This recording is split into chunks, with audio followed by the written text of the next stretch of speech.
జై జనసేన. అందరికీ నమస్కారం.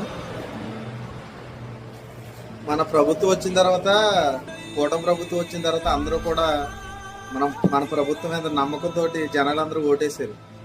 ఓటేసిన తర్వాత జనాలందరూ ఒక మంచి చేస్తున్నారన్న ఆలోచనతో నెక్స్ట్ కూడా మనల్ని గెలిపిద్దామన్న ఆలోచనతో ఉన్నారు. ఇప్పుడు ఫీడ్కి సంబంధించి వనామీ రైతు చేసిన ఫీడ్కి సంబంధించి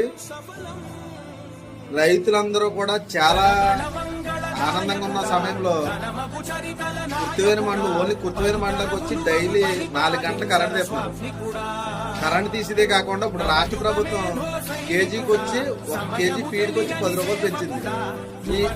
ఇప్పుడు మన రాష్ట్ర ప్రభుత్వం చేస్తుందా లేకపోతే బయట మన బీజేపీ ప్రభుత్వం చేస్తుందా? అసలు ఎవరు చేస్తున్నారు? ఇది మన ప్రభుత్వం మళ్ళీ రావాలని అంటే మనం మంచి చేయాలి. రైతు కాడ నుంచి ప్రతి ఒక్కరికి మంచి చేయాలి.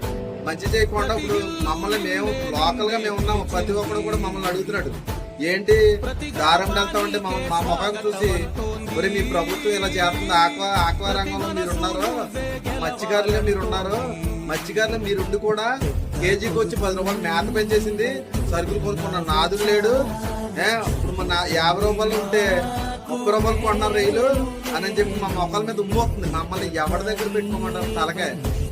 జనసేన పార్టీలో నీతి నిజాయితీకి బతికినా కూడా ఇప్పుడు ఎలా సమాధానం చెప్పాలి? కూటమి ప్రభుత్వం పెంచిందని చెప్పాలా లేకపోతే సెంట్రల్ గవర్నమెంట్ పెంచిందని చెప్పాలా? ఎవరికి సమాధానం చెప్పాలి? కానీ మా మొక్కల మీద అయితే ఉమ్మొస్తారు జనాలు. దీనికి మాత్రం మేమైతే సమాధానం చెప్పలేకపోతున్నాం. రాష్ట్ర ప్రభుత్వం ఏం సమాధానం చెప్తారో చెప్పండి. జై జనసేన.